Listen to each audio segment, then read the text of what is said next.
genre.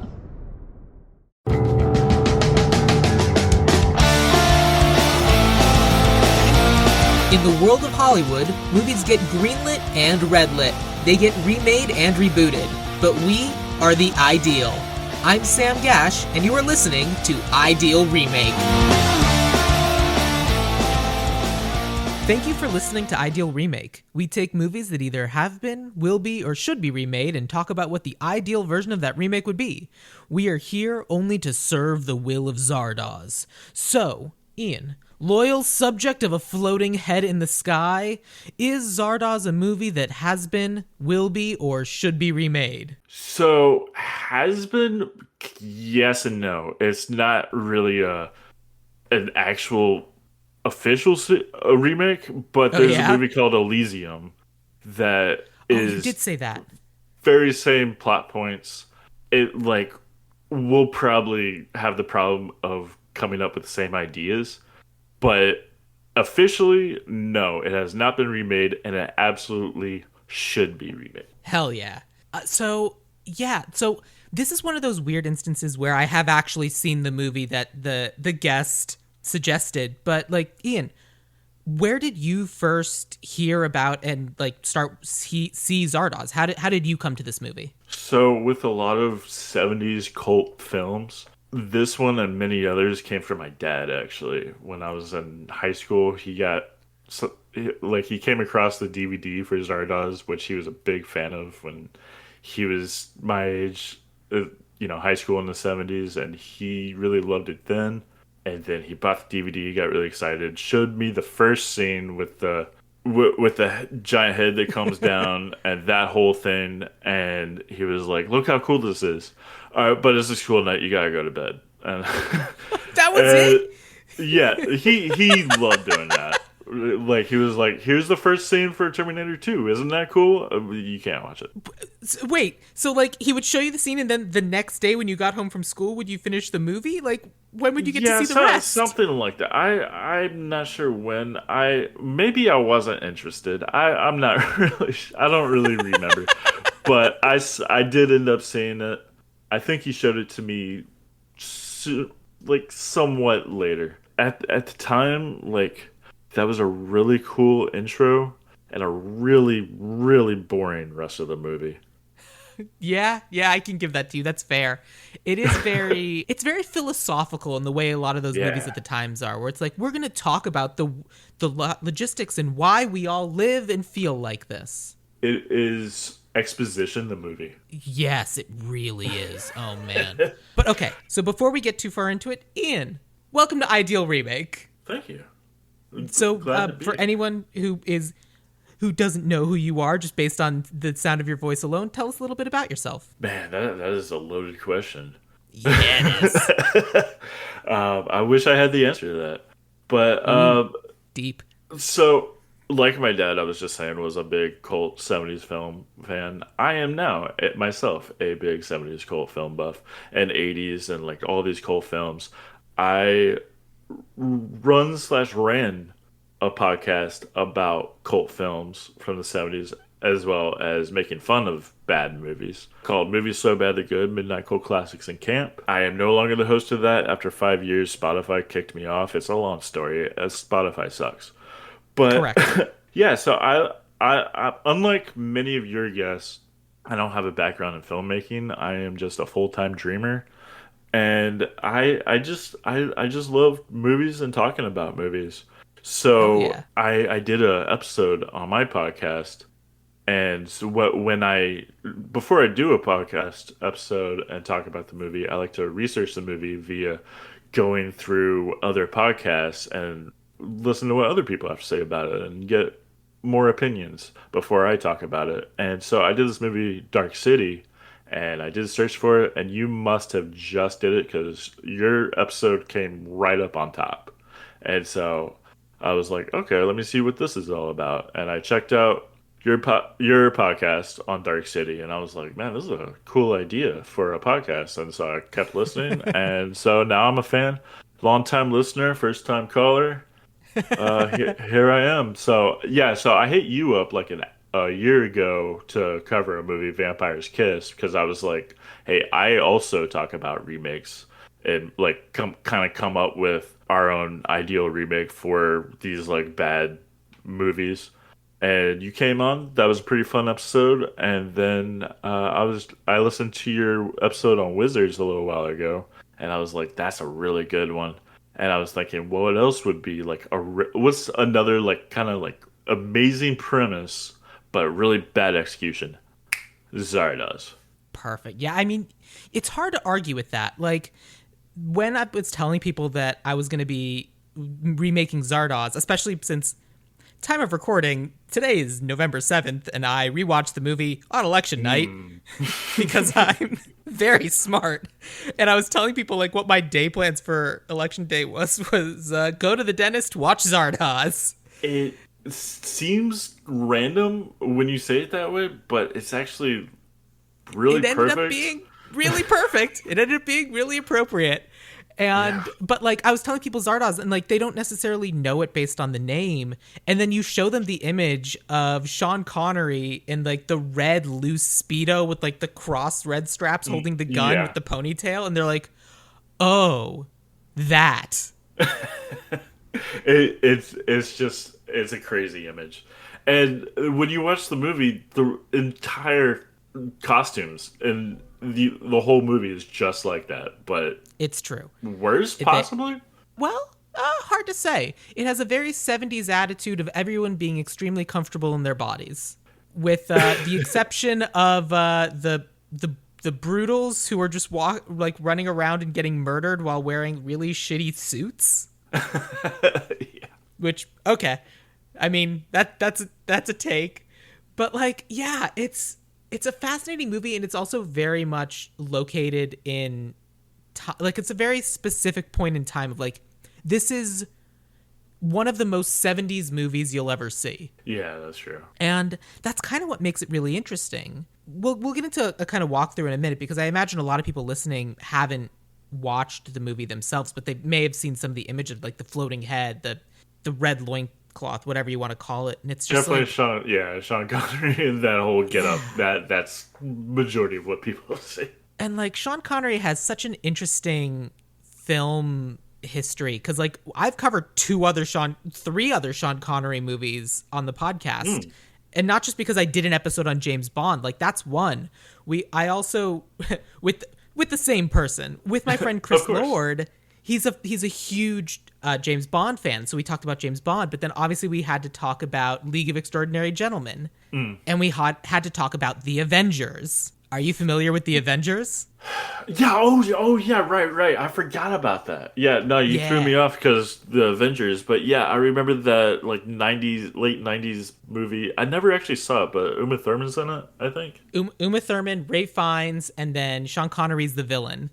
And we get introduced to this guy, and he like is in a giant like bear mascot costume, and he takes off the head, and it's Sean Connery, and you're like, what is this movie? This guy, he turns down these amazing roles because he doesn't understand them, or maybe they're too weird, and then he dresses up like a bear. You said, Correct.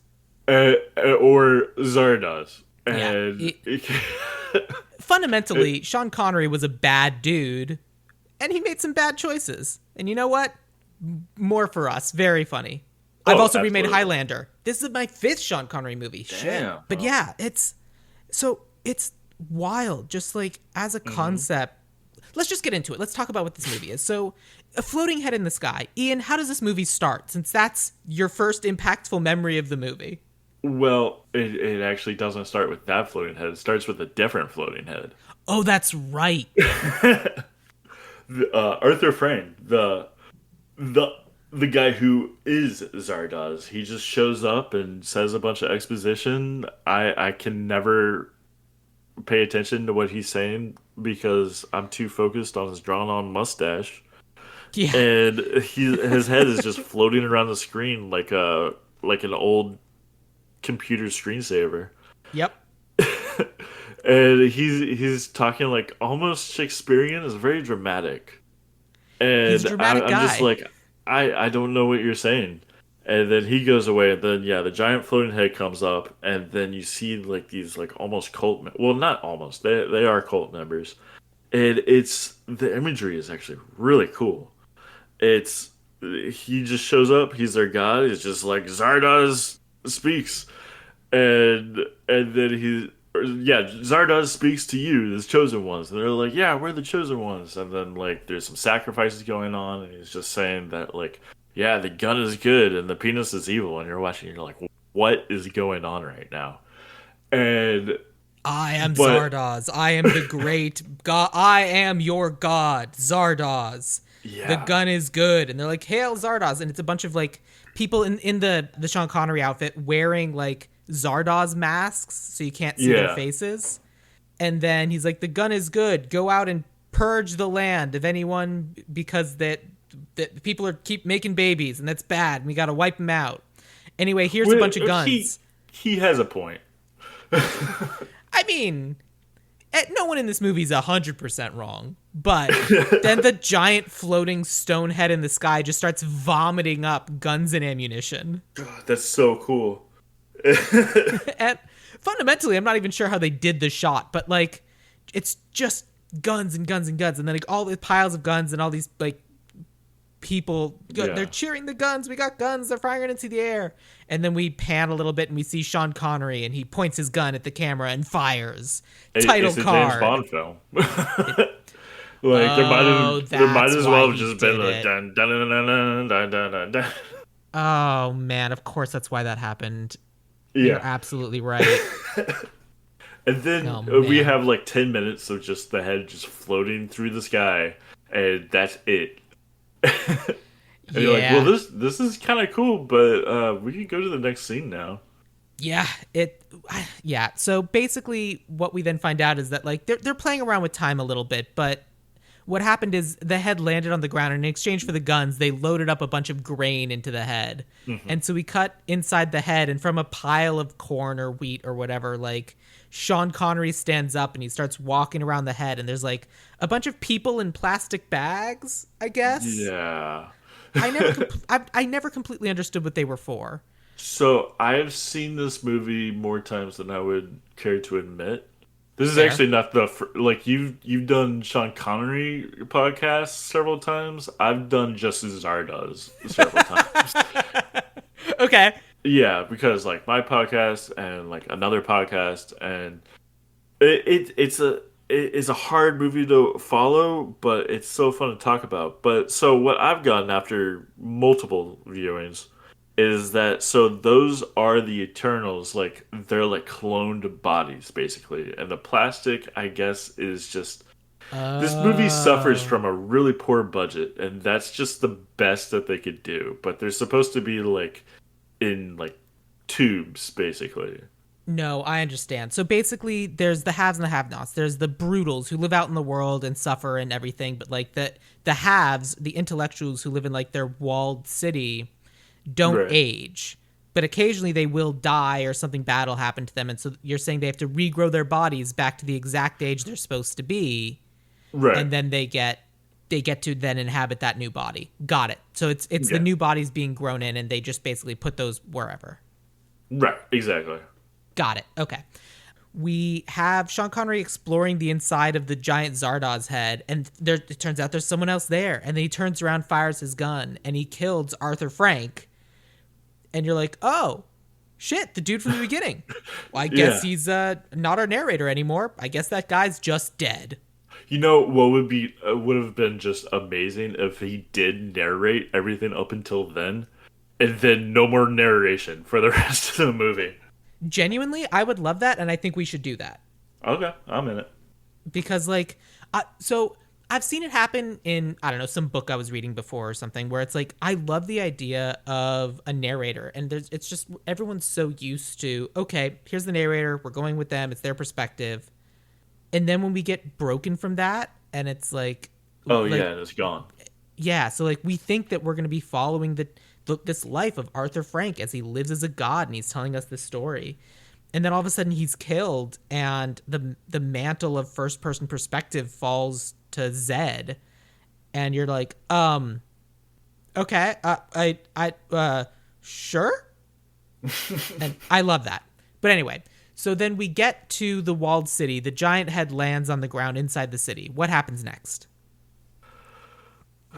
Another loaded question. I don't think anybody knows the answer to this. There's a lot of him just wandering around looking at things.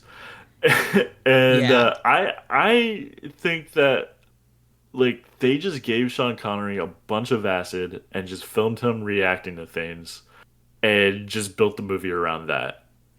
Yeah, That I don't that's disagree.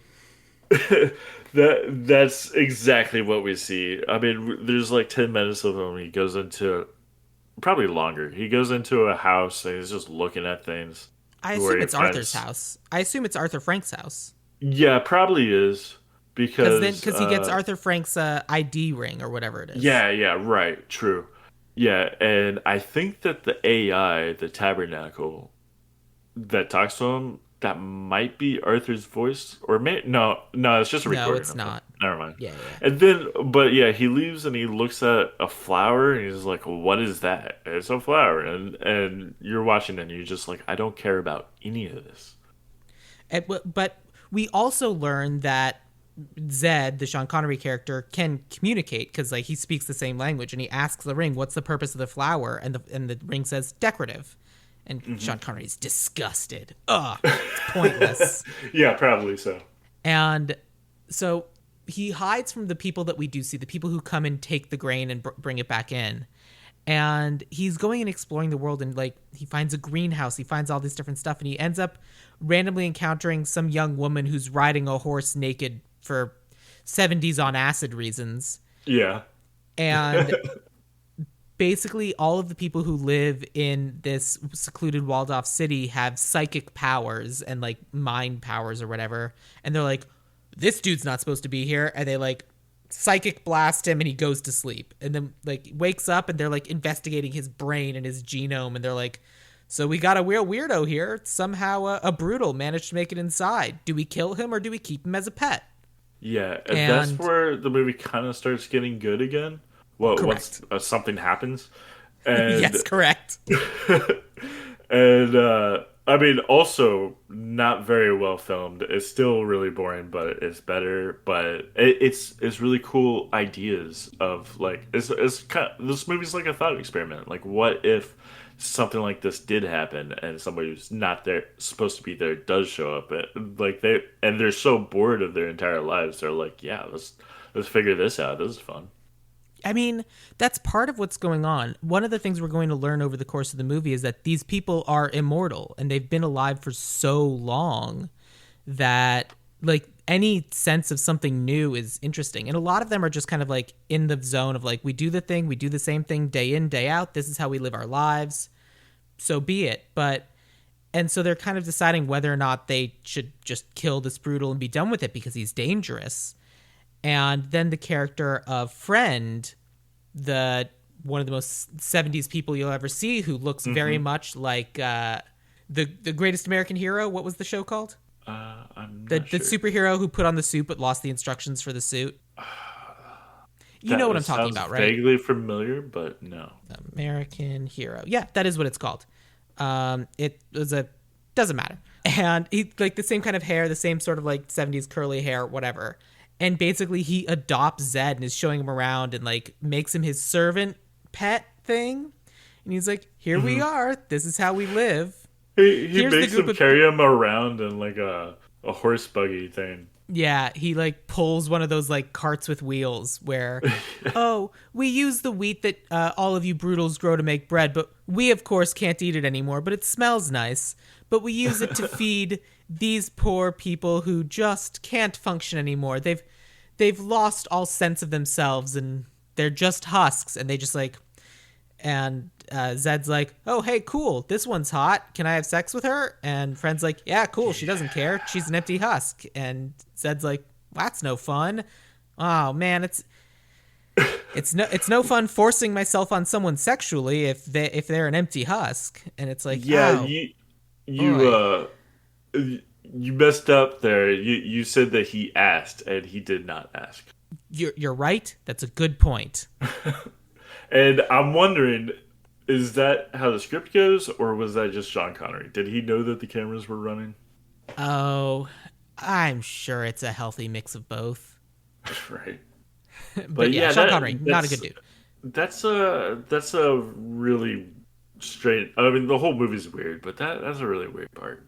Yeah, so we meet the people who are empty husks, and then we go meet the old people. And it turns out the old people, like the way this society carries out punishments, is they age the immortals that live there. And eventually, the true renegades, the heretics, are forced into the bodies of the elderly, where they cannot die. They live forever, but they live forever in these feeble, broken husks of bodies, and that's just how they have to live.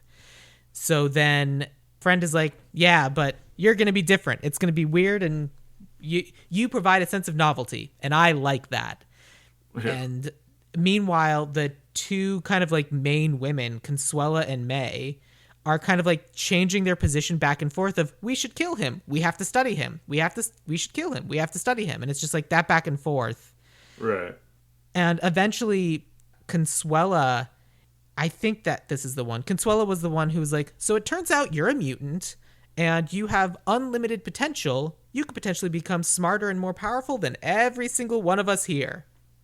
I don't remember if that was her or May. Like I keep getting the two characters confused. Yeah, they kept switching like character arcs. Consuela was the like scientist lady. Right. Well, they were both scientist ladies, so that's not helpful. But Yeah. Yeah. So Consuelo, for the most of the movie, she wants to kill Zed. yes. And then she finds out about his untapped potential, and she's like, well, now it's even risky to kill you. You just have to like not you just have to act normal, okay? Like be cool. And he's like, yeah, okay, I'll be cool. And she's like, oh my, okay, thanks. Oh man, this could have been really terrible. And we continue through the movie, and basically friend says, we've been alive for too long. My goal, what I want more than anything else in the world, I want to die. I can't die. I can't kill myself because the system, the tabernacle, the society that we're a part of will just bring me back to life, and that'll be that. So I don't want to die, and I also can't let myself do too much off the beaten path, or they'll age me up into one of these old people, and I'll be stuck that way, and that's an even worse way to live. So you understand my problem, Sean Connery. I need you to introduce chaos so that stuff can happen and you kill us all. And Sean Connery's like, dope, that's the plan the whole time. Because it turns out Sean Connery had his like team of other like acolytes and like followers of Zardoz follow the giant head back. And then the whole plan is Sean Connery gets in and then figures out a way to let them in so that they can go through and kill everybody, because they found out that basically their entire society is a lie, and B, been like genetically breeding them to try to make them like capable super whatevers. Yeah. I love that too. That's one of the better parts of the movie is just he had a plan the whole time. Yeah. So we are going to get into the big twist of the movie. And for me, because I watched this movie last year at some point, I called out the big twist of the movie as a joke as we started watching the movie. And then an hour and a half goes by and they're like, and so that was the twist. And I stood up and shouted, I fucking knew it. Because Yeah. it's a giant floating head. It's like, all hail the powerful Zardoz. And the joke I make is like, oh, so it's the Wizard of Oz. We're doing the Wizard of Oz. And that's exactly what it is. Zardoz Yeah. is Wizard of Oz minus the WY from the beginning and minus the of. It's just Zardoz. Zardoz. What? Yeah, And it's just when like, they show that's one of the very few things in this movie that they actually show through exposition. yeah. And And when he flashback covers even. up the letters with his thumbs and it says Zardoz, like the idea, what they wanted the audience to go is just like their minds are blown. They're like, what? But probably majority of people are like, really? That's stupid.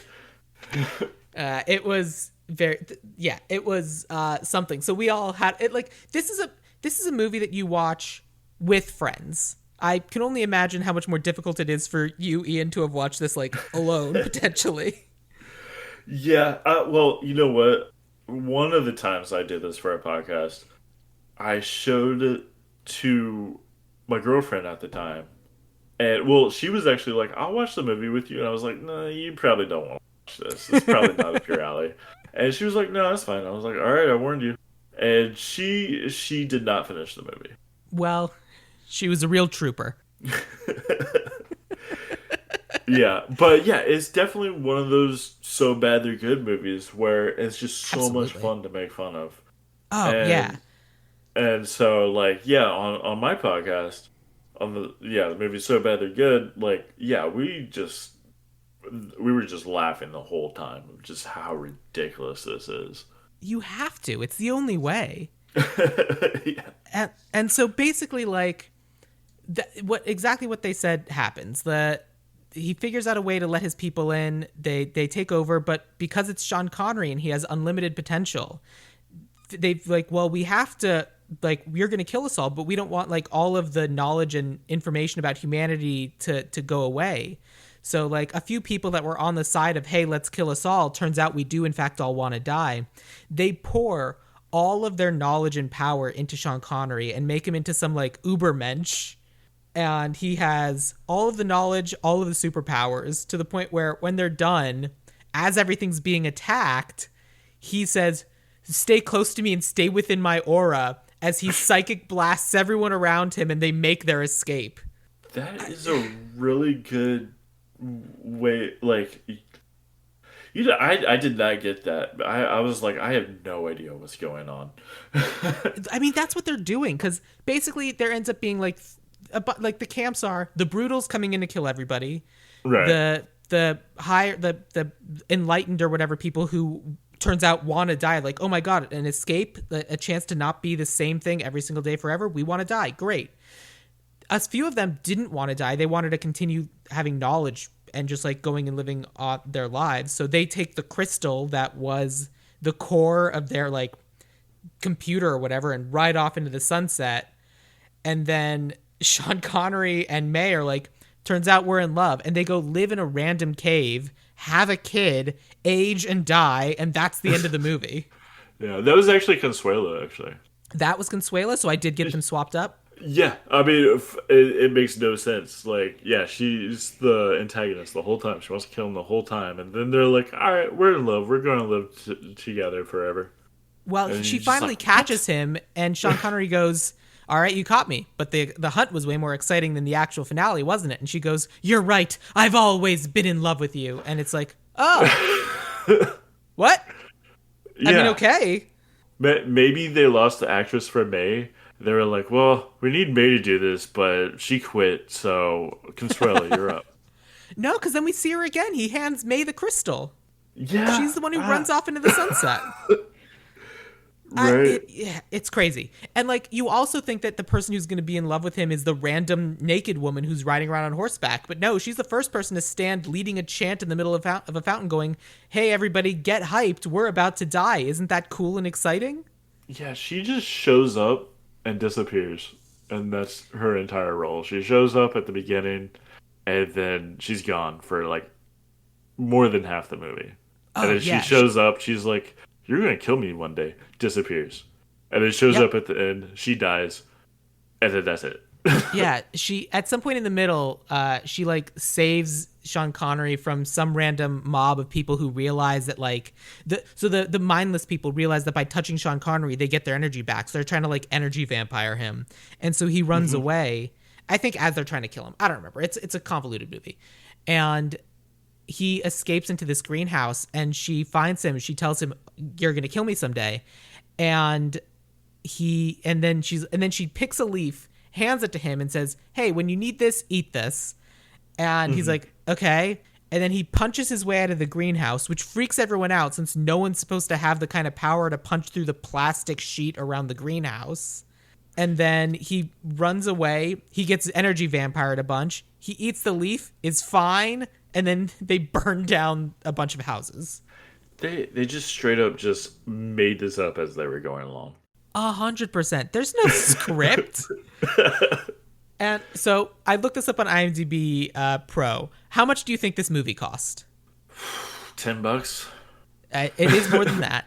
Well, because remember, they had to make the sets. The sets are not cheap. The Yeah. sets are very good. Right. I think I used to know this. I knew at one point. It's definitely in the thousands for sure. It's more than that too. It's $1.5 million. Barely. Okay. It's $1,570,000, and Yeah. that's in 1974 dollars.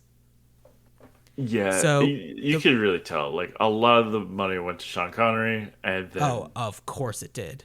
none of it went to like the really cool stuff that you know all the sci-fi stuff. None of it went to that.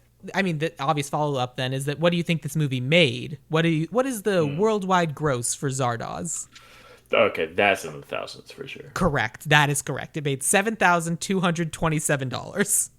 Jeez. This is one of the flops of all time. Yeah, and for good reason too. I mean, like it's a movie called Zardoz. Nobody's really going to be interested in that. And then Yeah. I mean, well, like Xanadu, sci-fi name this, sci-fi name that. have you seen the trailer to this movie? I think we watched it when we watched the movie a year ago, but I don't remember. So like half of it is just a guy yelling to the mic, Zardoz, Zardoz. That's right. That's crazy. Yes, correct. And there's just flashing Wild. lights, and like that's it. Well, because the movie is called Zardoz. It's about the giant floating head in the sky. And then we see the giant head, and then Sean Connery kills him, and then we go on. So, like, fundamentally, as a concept, I love that. Because it's defying expectations. If we think this whole movie is going to be about the giant head in the sky, and then it turns out that's not true, and like 10 minutes into the movie, the giant head in the sky has been killed by Sean Connery, and now the movie begins. And if the entire like advertising campaign is pitching that we're going to be doing that, and like it sets us up, and this does this bait and switch, on paper, I really like that. But as someone who's been sold a movie in trailers before and then it's not the movie that I paid to see, I also would be upset. There's very little Zardoz in this movie. Well, what's crazy is that like Sean Connery shoots Arthur Frick or whatever his name is, and then like, and then 10 minutes, maybe 5 minutes before the end of the movie, he shows back up again and he's like, "Oh hey, turns out I was alive. I got better after you killed me because remember we're immortal." And I'm back. I'm a magician, and hey, I navigated the like genetic code so that we could genetically breed you. Isn't that cool? Do you want to say thank you? And Zed's like, yeah, I talked to the computer that programmed you and your genetic code. And he's like, good point. Oh, what a wild world we live in. Yeah, I'm just so lost. Yeah, so like fundamentally, like on the surface, there's a lot going on. The other interesting thing about this movie is that it is written, directed, and produced by one man. Yeah, and that's never great. Yeah, very very few times does that work out. Like there are a couple movies this year that came out that were that, but like so John Boorman did direct and produce and write a lot of extremely popular, well-known movies. Like we have the guy who directed the Justice League movies.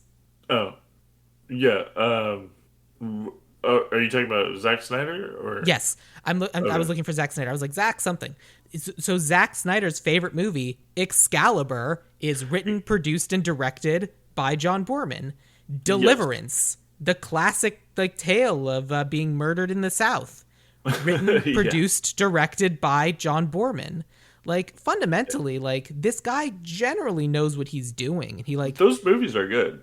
Excalibur is it's closer to Zardoz in that like it's really cool, but like it could be better. Like it deserves. It's another movie that really deserves a really good remake. Interestingly, I think he's still alive, John Boorman. Oh. He's definitely retired, for sure. Oh, for sure. He certainly doesn't have a very special thanks credit on something that came out this year and have 2 projects currently in development, but development unknown. Really? Yeah, I mean, here's the thing about IMDb Pro. Stuff sits on there forever if no one corrects it. Yeah, for sure. And yeah, John Boorman, as far as I can tell, is still alive. Good for him. He's 91. Good for him. Yeah, I mean, Yeah, he was born in 1956, which means that if this movie was made in 1974, does that mean he was 8? Oh no, that's his spouse. Oh my god, no. I was like, what's no. He was born in 1933. He was 39 when he made this movie. I was like, what is going on? No. Okay, 1933. I'm so sorry, Sir John Boorman. Yes. Gotta have that He's in there. clearly this is a man who needs to be knighted. But like, he's obviously made incredible pieces of pop culture. Like he has planted the seeds that a lot of things have followed, and a lot of respect needs to be paid to that. But Zardoz is bad. Yeah, but just a really good premise. Like this movie suffers from not only a very low budget, but also lots of yes men apparently, I'm sure. and also just it's too ahead of its time. Like they just didn't really understand what they were doing. If it was made today, it would be absolutely incredible with a Yeah. better, much bigger budget, much better cast. Well, so a lot of the things that we look for in our modern sci-fi are often like allegories and connections to the world that we currently live in. And Zardoz, I feel like, may have been trying to do that, but it wasn't as clear as it probably needed to be. I would assume because of the acid. But Yeah. like like when you and I were talking earlier today, we were like, I mean, fundamentally the concepts in this movie, especially now as we talk about this during election week, they're still relevant. Like a uber rich society that basically has everything dictating from on high the way that everyone else on the planet lives their lives, and then throwing a Yeah. bunch of guns at poor people so that they'll kill each other and not bother anyone. It's once again, they make us fight a culture war so we don't fight a class war. That is exactly what's happening right now. It's one of the most modern things that they've got. So yeah, And then you also have AIs in this. You that's have true. AI is um, basically controlling them and not letting them die. yeah, and basically like this is our future 100%. If Yeah. if things go down a certain way, which Yeah. very It well certainly, possibly could. so not 100%. It certainly could be a future. Yeah. Although I think if there's going to be people running around in rags, they're not going to be wearing suits, but whatever. But like, yeah, it's bad. So we've talked a lot about the movie. Like as it exists. So let's talk about what a modern interpretation of this movie would be. Like Ian, you've seen this movie more than I have. You've thought about this movie more than I have. When you picture a modern reinterpretation of Zardoz 50 years after it was originally released, what do you picture? There is so much to unpack with this. I want definitely less exposition and words, and actually you want to see what they're talking about. Yeah, you want show, not tell. Yeah, exactly. But there's so much in there, so it like So you let's understand. break it down. What's the core concept that you want? Like what are the things from this movie that, let's just start there. What are the core concepts from Zardoz that we need so that when we're remaking it, we're not just making a sci-fi movie from scratch, but we need it to actually be Zardoz? What do we need? Well, the most important thing, of course, is there's the rich 1%, and they are living in a utopia. The like life is perfect, or is it? Because they're so bored. Then under them is just the rest of Earth is just chaos and decay, and there's just death, and it, like whoever survivors there are after 300 years or so, they're being killed off by the exterminators. That's all great. What we don't want, it's easier to answer your question for what I don't want, and that Great. is That's just fine. just Sean Connery walking around looking at things and talking to people. Yeah. And the most important thing is when they talk about how all of this happened, where we have a flashback of just rich people living their lives, looking at poor people, and just being depressed by them. They go through that in like a minute, and that's the Yeah. most important part, I think. So we want to see that. We do. So the next question is, in terms of tone, this is a lot more philosophical. Do you want to make this a lot more of an action movie? No. Like, I I think that this would be a slower paced, not as slow as Zardoz, but like a slower paced kind of epic thing. Probably very visual, but and that's also just kind of how I am personally. Also, Elysium, which is the same concept, that's an action movie, so I kind of want to stay away from Elysium. that's fair. So it sounds like what we're kind of talking about is a blend of Alita Battle Angel and Total Recall. Yeah, that that's pretty good. Thank you.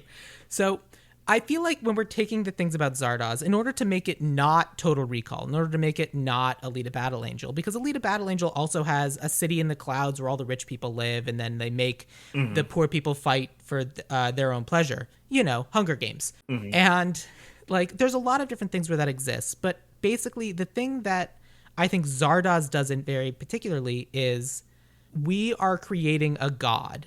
And the concept of God, what God is in this world, God is Zardoz. And Zardoz is this being, this unknowable, unfathomable being who basically is like, well, our options are either you follow me and do what I say, or I kill you. Yeah, sounds like God to me. Exactly. It's the thunder in the sky. But I think we need to see the threat from Zardoz themselves. Like, I think Zardoz needs to descend.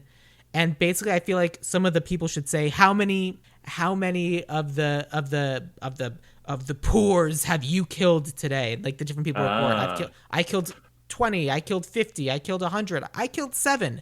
Not good enough. Zardoz zap. And like that way, we see the terror and power of the god. We don't just take it on faith, pun not intended, that this is their all powerful god. We need to see it. So then when God comes down and they trade guns for food, that way you know that it's such a big risk that the Zed character is taking of like, oh my God, you are defying God. Like God can kill you with a thought. And and it gives the Zed character even more reason of like, as soon as he sees literally anyone else inside the Zardoz head, he's like, that needs to die immediately, otherwise I die. Yeah, I like that for sure. I didn't think that way, and Okay. that is good. I do like it. I was actually thinking the opposite of more like, so this is a cult of the exterminators, and everything that Zardoz says they do, and so I was thinking more of like a manipulation thing where he actually instructs the exterminators to kill like that one not good enough guy. Like he says, kill him, Oh, and then they do it without question because he is their god, he is you're their right. leader, and they No, no, can't not question him. no argument. You're right. That is better. It's very, it's a little bit like Immortan Joe from the Mad Max Fury Road. Right? Oh no, you don't understand. They all are 100% loyal to me, and Yeah, they the will do War exact. Boys. They will Yeah. kill themselves if I tell them to. Did you see Furiosa? I did.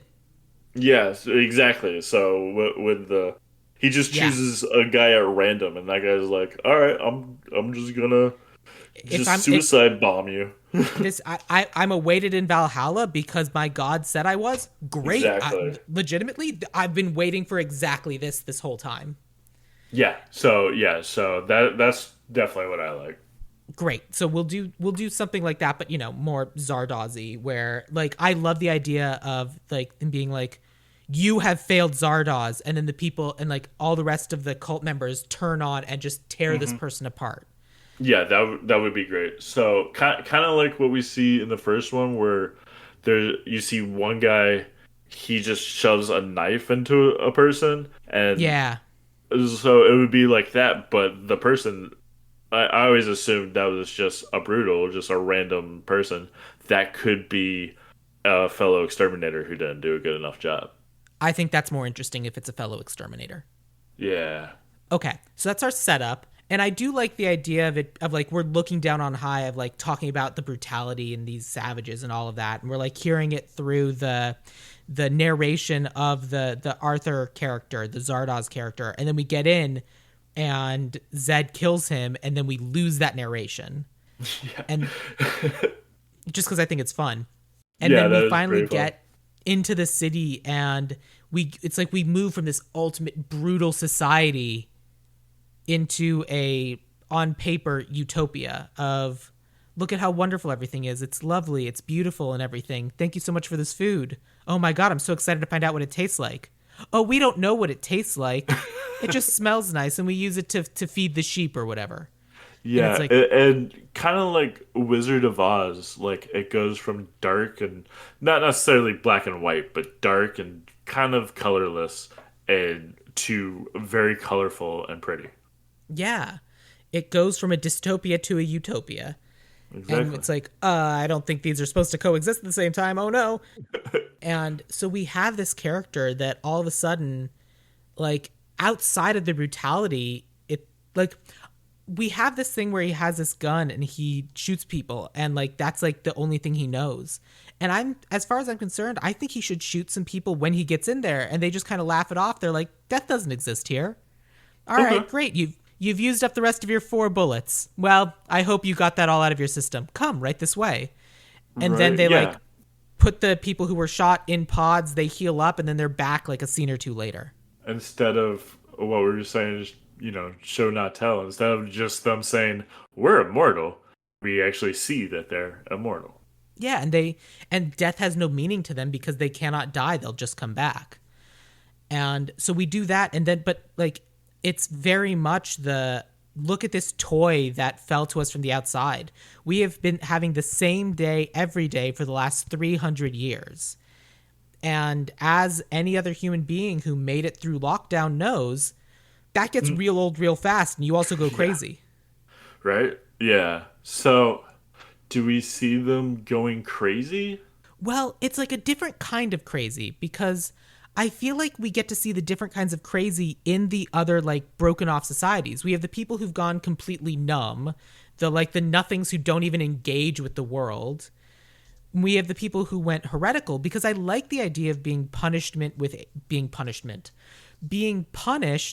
aging because like as a concept, yeah, in modern society too, like a lot of people are terrified of aging. Look at Instagram. It's a bunch of people who are like, Yeah. look how young and fit and healthy and Yeah. wonderful I am. I'll never Absolutely. die.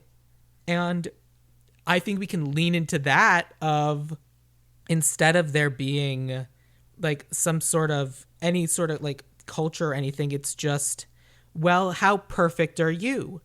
I am so perfect. Look at like my muscles. Oh, your muscle mass is 3.845%, but my muscle mass is 3.8544%. I'm doing better. Right? And it's these minuscule nothings of comparisons. And like there's leaderboards of how attractive people are, how healthy they are, but it doesn't fundamentally mean anything because everyone looks the same, or at least is like fundamentally like young and hot or whatever. Yeah. But yeah, I think that they absolutely should all look very similar.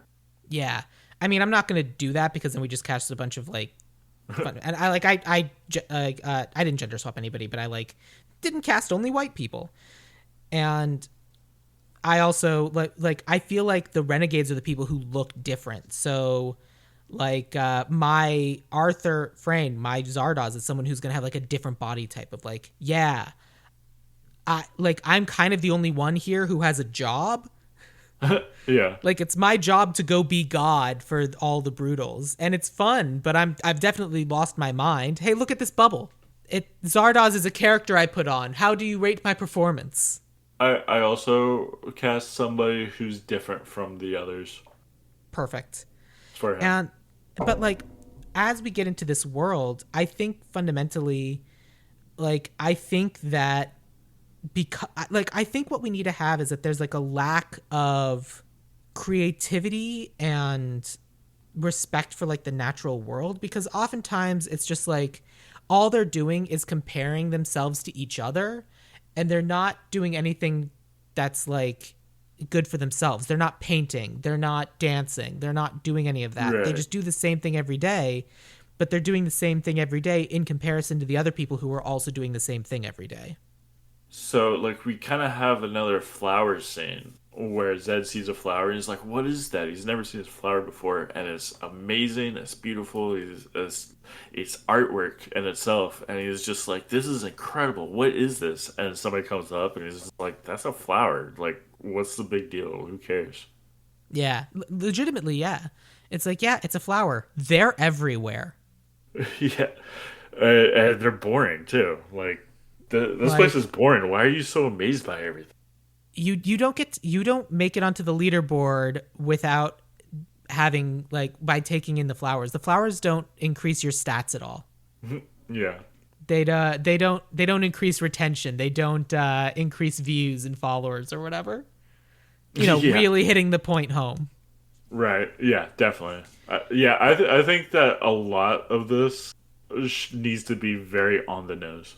I think it does. I think it also their society also needs to be extremely wasteful. Because fundamentally, Okay. if we're going to be talking about like the uber rich, like your yachts, your personally owned space programs, all of these things pollute at a huge rate. And like I think you can talk about just like the lack of anything. Like the people outside are serving their god, and like you take the Irish potato famine. The Irish potato famine sucked, but was also largely man-made because there were potatoes, but basically the British came in and forced the Irish at gunpoint to give up all the potatoes that weren't famined, give them up, and basically these starving people had to give up their only food. So if we follow that metaphor, it's like we're giving up our only food. We figured out agriculture and learned how to grow grains, but only to serve this god. And then you get inside the city and they're like, "Hey, cool," and they like don't use it and they throw it away. And so like Yeah. how infuriated would you be as someone who is watching people die of starvation to watch the rich throw away food, which is very much something that is happening in our world right now. Oh, yeah, absolutely. Like, we're doing it. 100% we are. Food waste is a huge issue and I try so hard not to do it, but it happens. Yeah, I hate it. That's But how yeah, leftovers sit in my fridge and rot and I forget to eat them. And so like that kind of idea of I want that, but that's all setting. That's not plot.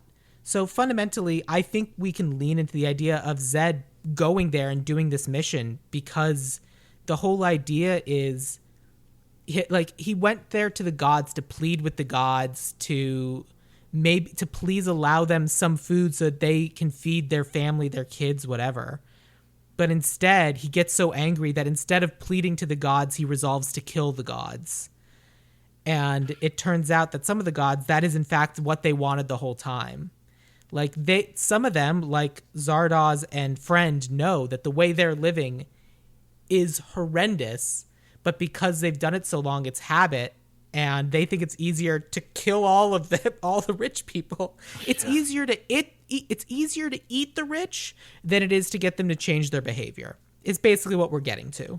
Yeah, and that's so real too. Like that's what they would do. Yeah. Like, yeah, I'm completely on board with that. So I don't think we need to like pour all of human knowledge into the Zed character, give him superpowers, and make him the Ubermensch because I think fundamentally that's dumb. But Right. what I actually like is I like the idea of Zed turning around and saying, "Hey, you have everything and you appreciate nothing, so we're going to take it from you." And I don't think it needs to be like a violent murder revolution because I think fundamentally taking away their immortality and killing them, I don't think is enough of a good message. I think it needs to be something where, okay, great. You are these gods, these immortal gods with all this knowledge, and you don't appreciate anything you have, so we're going to take it all from you. So they basically will then get kicked out into the society, and then everything that is had, they are able to like then redistribute to the masses. They're able to give out the food, regrow flowers, introduce plants, life, and everything. And instead of having all these people killing each other, all of a sudden we get to actually have like sharecroppers and farming and doing these things together because now all of a sudden we've figured out through their technology and their math, not their math, their math, why not? We figured out a way to not live in a society that wants for anything, and we can start having a society that can provide for its people. And just like oh, if the rich don't hoard all the resources, we have more than enough to feed everybody, and then that's what they do. I agree with that. That is a very yeah. That's the thing about Zardoz, the ending that I didn't really care for, is because they win in the end. They wanted to die, and then they did die, and they were like, "Oh yeah, shoot me, I want to die," and then they Yeah. do. And then the person And, who has all the power goes and lives the rest of his life in a cave and doesn't do anything. yeah, so I like the idea of they're brought into society, and yeah, they do change the world for the better, and then they have to just live in society, and then it's just who knows what'll happen. They probably won't have a good time, and that's fine. Probably not. Maybe, but I think some of them will, some of them won't, and I think fundamentally that's what it's all about. Yeah, Like yeah, if you that's wall pretty good. yourself off from the rest of humanity, you have no idea what sort of experiences you're missing out on. Elysium kind of ended that way, Oh yeah. but not nearly as much effort as you just put into it. It's basically like they're immortal in the fact that they're just really rich and they have this technology that just heals all sicknesses, and they just live with that. They hoard it, and anytime somebody like gets cancer, it's just instantly healed. And then at the end of the movie, they bring that machine to Earth. And so it's kind of what you're talking about, but just not creative at all. Like I like what you just said so much better. Great. What other pieces are we missing then? What else needs to happen in our version of Zardoz? So I like how it starts out where we're along the ride with Zed. We know nothing and everything comes to us eventually. There's a so like you're wondering how do we find out about how we got here, which there's a very short flashback. I think that there should be like a longer flashback, like kind of a montage kind of thing to show how we got here, how this utopia built up, and how the dystopia became how that went. And I was kind of thinking of an idea. Have you seen the movie The Green Knight? No, I haven't, but I know the movie you're talking about. Okay, so there's a part in that movie that I really enjoyed where there's like a 20-minute montage. There's no dialogue at all, and it's actually very impactful. You understand everything that's going on. It's just it just shows like a span of time over a long period of time, just very shortly. And I was thinking we could during some part, like kind of near the end of the movie, I guess there's I guess the tabernacle or something shows Zed how we got here, and it's just all one like long memory flashback montage of just from all the way from the beginning to today of how the rich just become richer and the poor become poorer through manipulation and kind of very similar stuff to what's going on. Like there's like they elect a leader who is kind of becomes a cult member, and then there's like kind of like a Proud Boys kind of group that end up over hundreds of years become exterminators, and then Yeah, you see I think we can how simplify that. Like, I think that we can have the flashback and we see this society fragmenting and we see resources kind of being piled up inside this one city as the walls go up. And we see people constantly on the outside banging down the walls, banging, banging, let us have food, let us have this, let us have that, let us in. And yeah, instead of dealing with that, they introduce this concept of Zardoz. And Zardoz right, comes out and Zardoz promises them, I will get you food. We will get food. We will get food together. yeah, But the reason that we don't have food is because some of you don't fully believe in me. yeah, And yeah. that's the Oh yeah, problem. that So would work too. That would once you absolutely purge the non-believers, then we'll have food. And it's just that more and more over time. It promises and lies to the people to like convince them to start fighting amongst themselves instead of fighting and trying to get into the city. There's no reason for them to go after the city because the real problem are the unbelievers still in their midst.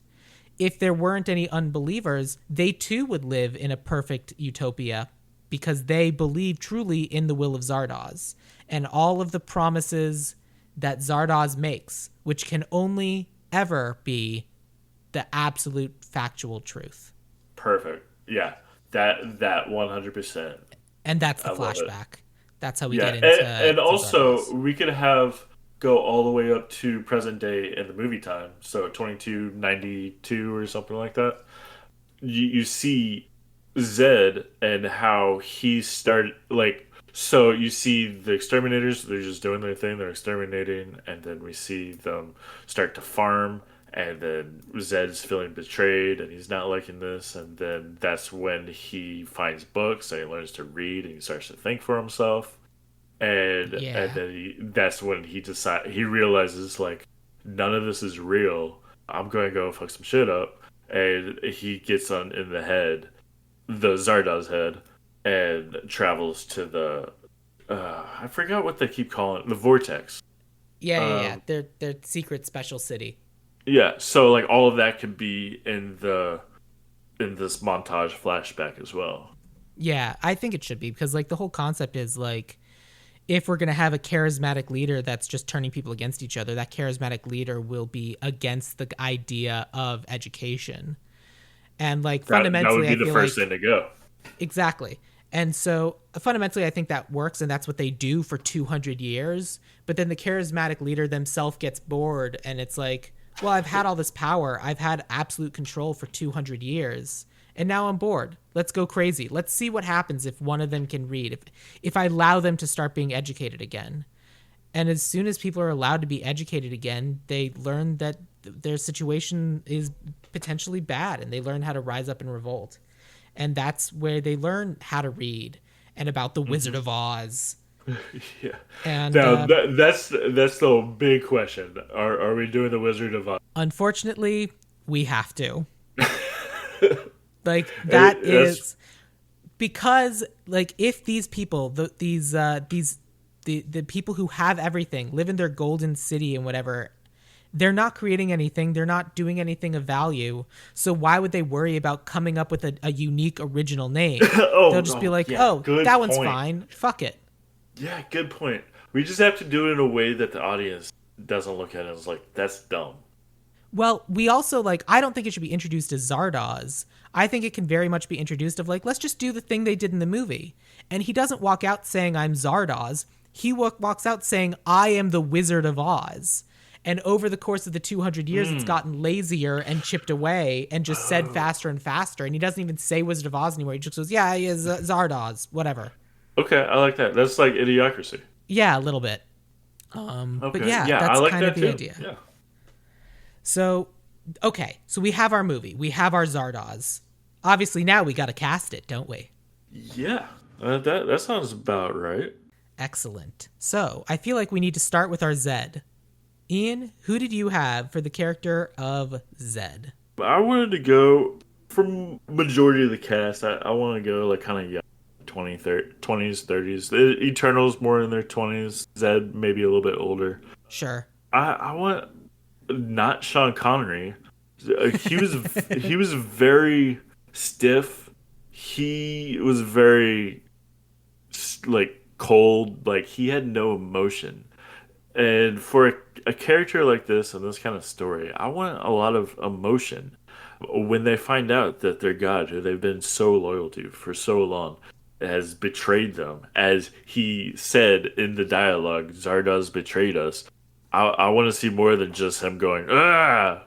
So, so I want a characters or an actor who is capable of displaying emotion, and or also when he goes to Oz, the place, the utopia, he falls in love with all this color and beauty that he's never seen before. So there's an actor who I think could do that pretty well, and that's Lakeith Stanfield.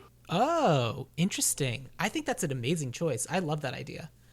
Especially Yeah, since I was just talking to you about the Purge movies. was he in the Purge? He's in the Purge movies. Apparently before he was Lakeith Stanfield when he was just Keith Stanfield. Okay, I didn't Yeah, realize that's that. That's great. I kind of followed a similar vein. I didn't go with the same actor, but I kind of had a kind of an idea. Like, part of what makes Lakeith Stanfield and this actor so good is that, like, they have a wry wit to them that is, oh, you are very intelligent, but you don't necessarily need us all to know that at all time. You kind of just let us all figure it out just based on the way that you behave instead of needing to tell us all how smart you are.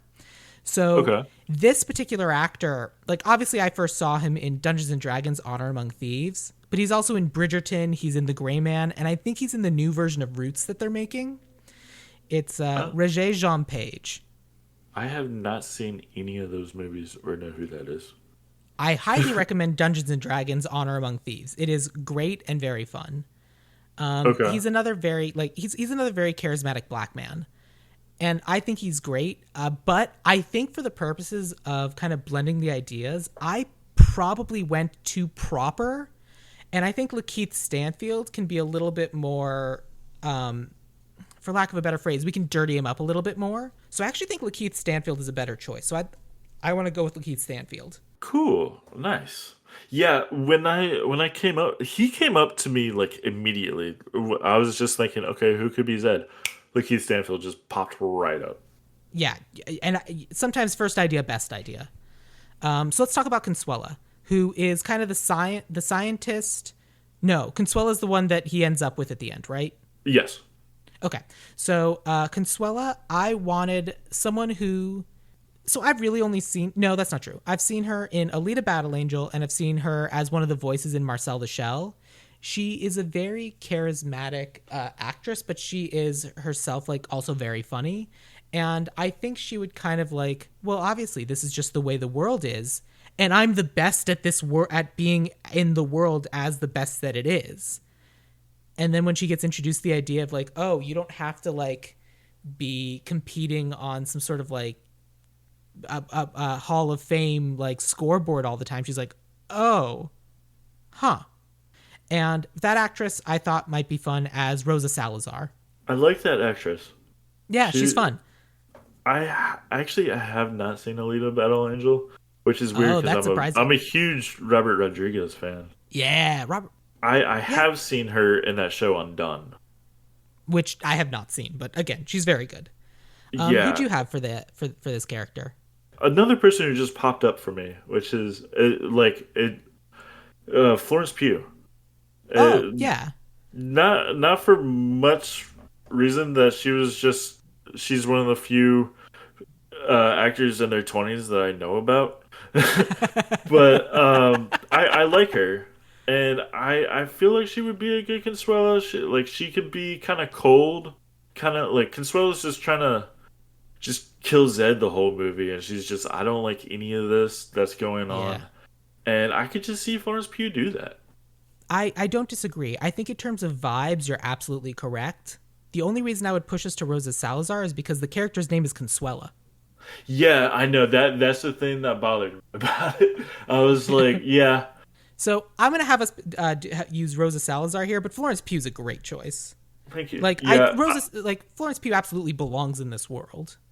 Yeah. Well, maybe she could be May. I don't know. Maybe. We'll see.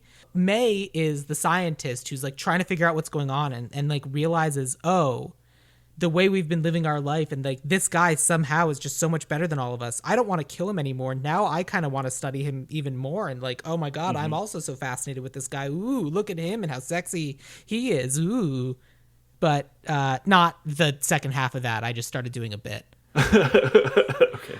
But who did you have for the character of May? So I had a little bit more trouble with May. So I was more of just thinking not so much for that character, but just like an actress who just looks like they would be an Eternal, and an actress that I like. Somebody who has like aesthetic that just looks very aesthetic. And Zoe Kravitz came up. That does work. That's good. Once again, we went to similar headspaces for this character. Okay. You went to Zoe Kravitz, and I went to someone who plays angry very well and also plays supremely confident. Okay. I saw her in Deadpool 2. I saw her in Bullet Train. I went with Zazie Beetz. Yeah, I like her a lot. I know that you like to do a lot of gender swaps on the show, so Hmm. I was kind of considering her for Zed. Oh, that's not bad either. Like I think Zazie Beetz and Lakeith Stanfield are functionally like can like fill a lot of the same sort of roles. Like I'm not opposed to that Hmm. either. That is very good. And I was gonna have us do like I think that once again your May is correct because I think of Zazie Beetz as having a little bit more rough edges, but the world is like these people have been here for Yeah. so long that they have been polished smooth, and Right. Yeah. so Exactly. I do think that Zoe Kravitz is like a good choice, and I feel like Zoe Kravitz like fits kind of the smooth like nature of the world as it Yeah. is. I think Zoe Kravitz is the right choice. I was kind of having difficulty thinking that she might be too old, but she's very youthful. She is. So, I don't think yeah, she's not I that old. How old like is Zoe Kravitz? she is 36. Really? Yeah, Good I for looked her. that up. What a perfect I, age to be. I looked that up right before we started recording. Yeah, like I just rewatched the Batman because like Penguin's on right now, so I That want to makes sense. watch the Batman. And like the whole movie, I was just watching her. Wow, she just looks just amazing. Yeah, I like I said, I think you're spot on. I think she fits the world. I think that's a good choice. Sweet, thank you. That But yeah, brings I us really like Zazie Beetz too. Like, yeah, yeah. but for Well, the same reason that you said, yeah, that's why I was thinking she'd be more like Eternal or not Eternal. yeah. Sorry, what are they called? Uh, The the whatever, the Brutals. the Brutals. Yeah. Yeah. That's we'll think about that. For this movie I don't know, but we'll figure it out. That brings us to Friend. You went first the last one, so it's my turn. I wanted someone who's like very generic coded. He's like, I've just been doing this for so long. This is just the way it is. But then like you learn that he is like, yeah, but I also know that I want to take this entire thing down from the inside out. And like fundamentally, like you can see him as a follower, like on paper, and then like he doesn't necessarily give off that vibe the more you talk to him, and that is kind of the way he portrayed his character on The After Party. It's a little bit how he portrayed his character on Silicon Valley. I went with Zach Woods. Okay, I'm not sure who that is. If you Google him, you look him up, you'll be like, oh, that guy. He's kind of Okay. like generic white guy number three, like very middle of the road, kind of tall, square head, square hair, like very skinny nerd type Right. guy. Yeah, yeah, I do know who you're talking about now. Okay. I haven't seen I definitely know about now, but like I haven't seen enough from him to like fully agree, but I mean I definitely take your word for it. Yeah. Who did you have? Timothy Chalamet. Ah, yeah, I can see that. Yeah, because he would like talk down to Zed, like I could just see him doing that. Like kind of like the Keen pretty much, just like kind of like a little shit, basically. Yeah, like I could see him being obnoxious and like being a little shit, but part of me thinks he would just be like that all the time and he wouldn't know how to blend in. Like I think that's a good choice. I think Timothée Chalamet very much fits the vibe of this world of the haves. Um, but I am going to push us more towards Zach Woods Okay. because I think we need this character to be funny. And I know Zach Woods is Yeah. very, very funny, and I don't know that Timothée Chalamet is as funny. Yeah, he's very serious. So Okay, that's why I that's a good think point. Zach Woods is the way to go. Sure. Which so then that brings us to Arthur Frayne, Zardoz. And as you said, we both kind of went like left field choices for this. Someone who like is in the world but doesn't necessarily fit the world. Right. Yeah. And so like he's the only rich person with a job. So who did you have for Arthur Frayne? I had a lot of fun with this guy. So I was thinking like, who is Arthur Frank? He's definitely different. That they think that this guy's weird. Also, I don't know if you recall. There's a part in the movie where a friend says that they're actually like the children of the rich people. They were born inside of the vortex. So Yeah. so I think that all that's why I want all these people to be in their 20s, like younger. other than that they're eternal, so they Sure. would be younger. But I was thinking maybe Arthur Frayne would be one of the original Eternals. You and I are thinking very similarly. Keep going. Okay, so it would be somebody older. Yeah, so somebody older. So I picked an older person. And so I was thinking also, he's not only Arthur Frayne, but he's also Zardoz. And so I was thinking like the big stone head. I forgot to mention this. I would like with this technology is that they have 300 years from now, maybe have like instead of just a stone head, they would probably be able to get away with having maybe a ton of nanobots kind of formed together to create kind of like the stonehead talks. It moves. Its eyes move. Its mouth moves when it talks. It's very suggestive. It's got a lot of facial features. I think we can do that. It certainly can have much less of a giant. We don't need to have like a what are they called in Mario? A thwomp floating around. Yeah. But also fundamentally, like we need it to be somehow static, and that's why Zed feels comfortable like invading it. Like if the head itself is alive, then Yeah. sneaking in inside the grain is a lot harder. But also that might make it more risky. Like there's a good argument for both sides, and I feel like it certainly needs to be a little bit more of an articulated head, and that way we can even show how risky it is that he hides in the corn or the wheat or whatever. So I don't think that's unreasonable.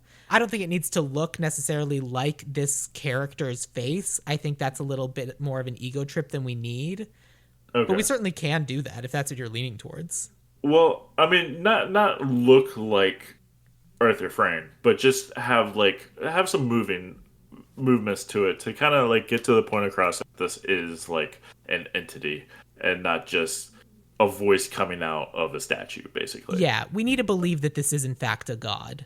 So I was thinking that the actor to not only just do the eternal refrain, but also voice Zardoz. Maybe we could use some like CGI to like capture movement capture kind of thing Sure. to show like the actor's face would be doing it. It doesn't have to be that actor's face that we see, but like kind of like a motion capture thing. And I wonder who is an actor that could do both acting in real life and also motion capture. Sure. I think I see where you're going with this. Andy Serkis. Yeah, all right, interesting. Oh man, you know it might be interesting. Fundamentally, like even if we didn't go with Andy Serkis for Zardoz, there's nothing to say that he wouldn't be an excellent director for this movie. Is he a director? Yeah, he directed some of the segments of Lord of the Rings. He does direct stuff. I'll I come up did with not some know better that. options. Yeah, yeah, yeah. Okay. And I feel like I'm gonna pull up some of the things that he has directed because I didn't even think about Andy Serkis as the director, but like that's Me such an neither. interesting idea. He was the director of Venom: Let There Be Carnage. He would directed that Mowgli: Legend of the Jungle movie. He directed a movie coming out next year, an adaptation of Animal Farm. He was the Oh, second unit really? director for all three Hobbit movies. Yeah, he's a director. I did not know they were coming out with an Animal Farm movie. That I'm excited for that. Yeah, he is director, producer, and voice of Benjamin. So it might be an animated movie. It looks Yeah, like I it mean, is. I kind of hope it is because like live action or looking like live action animals just talking. I'm not. I'm Yeah, not into that. for sure. Anyway, so for my Arthur, my Zardoz, I wanted someone who, because fundamentally the way the character is portrayed in the movie as it is, like they're likable, but they're a scam. They have like a wry personality. They're like, I mean, you can't really trust me. I'm a trickster god. Ooh. Right. And so I cast someone who we haven't seen him do that, but we want someone that as soon as we see him, we instantly love him. So when we see him, we're like, oh, it's that guy. And then he's dead. We're like, wait, no. Oh, no. Yes, yes, I like that. Just like raise the audience's expectations and then Yeah, take it so away from them. we want someone who people spent like 7 years with and he never died and we loved him. That's why it was so sad when he decided to stay on the island. I went with Hurley from Lost, who is played by, I don't know, is it George Garcia or Jorge Garcia? I'm not sure. Probably Jorge. I genuinely don't know. It might be George, but Jorge Garcia. But you know who I'm talking about. Oh yeah, yeah, that guy. Eh, Okay, Of that like, took me straight out of left field, yeah, but okay. but like the idea is that like he's the working man's eternal of like, yeah, I get to live forever, but I gotta get to work. I gotta do the job, otherwise we don't get our grains. It's hard work being a god. Yeah, I can see him doing that. And like he's not in the movie, like he's in the top of the movie and he's at the bottom of the movie, and it's like just like a little bit of this crazy of yeah, just like I like a different style of character, just a different way of portraying it of like, oh, you're the eternal, but you don't look like all the other eternals. And he's like, yeah, I mean society's kind of fucked, but like, hey, it's where I live, so what am I gonna do? I can completely see him saying that right there. Yeah, so I mean, I want to save Andy Serkis for our possible director, but I kind of want to go with Hurley for our Zardoz just because it's a very different portrayal of the character than the one we get. For sure. Yeah. I don't have any other actor roles. I just have writer and director. Did you have any other actor roles that I missed? Yeah, well, there's Avalo, the woman who just shows up and Uh, disappears Horse multiple Lady, times. right? Great. Who did you have for her? I came up with just somebody that I know that is very beautiful and it looks like she could be eternal. Anya Taylor Joy. Great. Perfect. All right, that's what I said. Hey, I don't have anyone for the character. The rule is you just get it. So perfect. Yeah, I think she could do it fine. I think she's going to do a great job. So yeah, dope. Okay. So that brings us to writer and director. I have separate writer and director. Do you as well, or do you have a hyphenate? I do. Yeah, I have two different people. Okay, let's talk about writer. So my writer, because this movie is sci-fi and like we can absolutely introduce elements of horror and everything because of like the nature of the different worlds. This is a writer who was a writer on Star Trek Strange New Worlds. She was a writer on Luke Cage. And her two recent successful movies are Malignant and Mithrigan, whatever you call it. Oh, yeah, yeah. Okay. I went with the writer Akela Cooper. Okay, cool. I got no problems with that. Who did you have? Alex Garland, who Oh, wrote Ex Machina. So yeah, I I mean, was thinking, like a sci-fi, futuristic, somewhat terrifying movie. I that think does make Alex Garland sense. could do the trick. I mean, it is a type of annihilation. Yeah, Zed does enter this area and emerge completely changed. yeah. But yeah, okay. All right, so those are our writers. Who'd you have for your director? So I was saying earlier that like it should be a little bit less action, definitely like long, drawn out, kind of slower paced sci-fi, very visual. So Denis Villeneuve. Yeah, that works. That makes sense. Denny makes excellent sense. I completely see where you're coming from. Obviously, I've used him a bunch of times as directors on the show as well. Yeah. Denny is an excellent choice. Yeah, Um, that also is how I came up with some of the cast too, like yeah, Timothée Chalamet and Florence Pugh, because that makes perfect sense to me. he likes to reuse his cast a lot. That doesn't surprise me. That's true of a lot of directors. hmm So I came up with him first before I came up with the cast. So Hell yeah. I was like, it's definitely him for sure. And Perfect. then the cast just kind of like fell into place after that. So makes sense to me. When I was thinking of director, I was thinking more of like I need someone who has directed dystopias before. Sure. I need someone who is comfortable in a land of dystopias and doing those sorts of things. And so I went with the guy who directed, I think, all of the Maze Runner movies. And he Okay. also directed the most recent Kingdom of the Planet of the Apes. And Okay. it's a director named Wes Ball. I'm unfamiliar with his name, but I do know Yeah, his movies. he's not a household name. Yeah. But fundamentally, I also now think it's funnier if we just have Andy Serkis be our director. Yeah. Yeah, he works too. Like I like that you brought up Andy Serkis. It never occurred to me, but I think as a director, I think this is kind of where he's gonna live, because like Yeah. fundamentally, this world is both sci-fi and fantasy, and if he's already doing Yeah. Animal Farm, he already has a story to tell. Good point. Yeah. You definitely won me over with Animal Farm. Yeah, I mean, we'll see how it actually goes, but so then that just leaves us with writer, and so we have to decide between a Kayla Cooper and Alex Garland. So I'll go with whoever you think would fit the tone of the movie that we've created. Remind me again the movies that your person did. Megan and Malignant. Oh yeah, right. But there's like, so it's basically Megan and Malignant, which are a very interesting kind of like personal horror movie, versus Ex Machina and Annihilation, which are very, and Civil War and stuff, but like Ex Machina and Annihilation, which are very, Ex Machina and Annihilation have better world building, Yeah. and Megan and Malignant are better like interpersonal, and like both are so important. So if we have Andy Serkis as our director, who presumably is able to do a lot more personal stuff because he's an actor's director, there's a big argument to be made that maybe it should be Alex Garland if he's willing to write something that he won't direct, because he does create these incredible worlds. Yeah. Or would it be too crazy to say a team up? I'm not opposed to it, and the way Hollywood works, that's very likely. Someone writes a draft, gets fired, the next person gets brought in. But I'm perfectly happy to take a step back and just say it's Alex Garland. That Okay. is fine. All right. Well, I can't complain with that. Fair enough. So that is our cast. Zardoz. Zed is going to be Yeah. played by Lakeith Stanfield. Consuela is going to be Rosa Salazar. May is going to be Zoe Kravitz. Friend is going to be Zach Woods. Arthur Frayne, a.k.a. Zardoz, will be George Garcia. Jorge Garcia. I think it's George, but I'm not sure.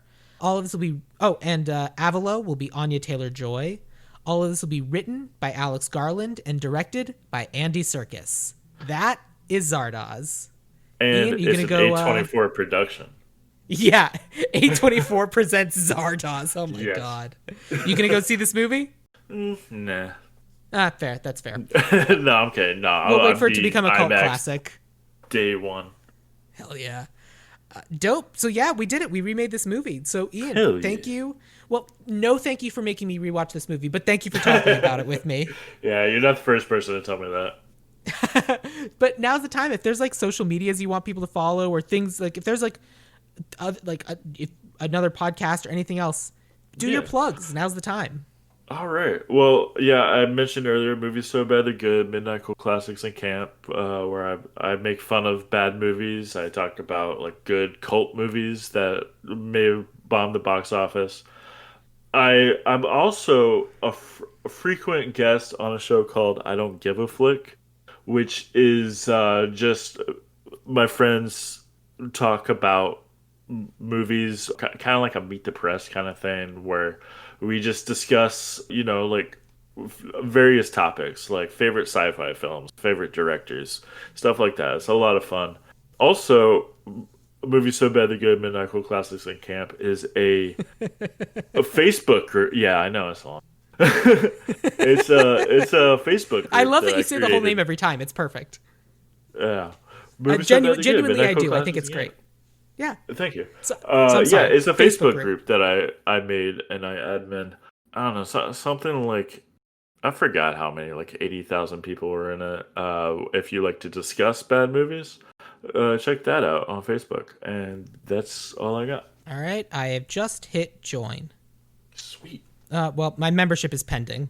Oh, I have to write a bunch of answers? All right. I'll Yeah. do it that as soon as we finish. That's probably wise considering Facebook as it is. Yeah, exactly. Do you have social media? Like, do you have like an Instagram or a Twitter or a BlueSky you want anyone to follow? I don't. I don't have any of those. Good for you. But yeah, okay, cool. I unfortunately do. I'm on BlueSky at Sam Gasch, SamGasch. You can find me in the things I'm posting there.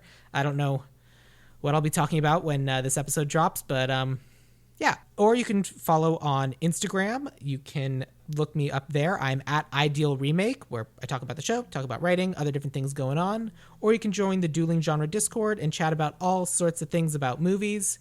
We had a whole conversation yesterday about food anime and what the best food anime is. So if you want to weigh in a month after the fact, hey, come on down. But yeah, that's the show. So we will end this episode the same way we end every episode. Ian, what is your favorite quote from the movie Zardoz? Zardoz speaks to you, his chosen ones. You have been raised up from brutality to kill the brutals who multiply and are legion. To this end, Zardoz, your god, gave you the gift of the gun. The gun is good. The penis is evil. The penis shoots seeds that makes new life that poison the earth with a plague of men as once it was. But the gun shoots death and purifies the earth of the filth of the brutals. Go forth and kill. Zardoz has spoken. Ah! And if that monologue appeals to you, watch the movie. Yeah, it's the first line of the movie. It's the first line after the floating screensaver head. Yeah, after that, yeah, you could just skip through that part. That doesn't. Oh, man. Yeah, perfect. Excellent line delivery. Loved all of that.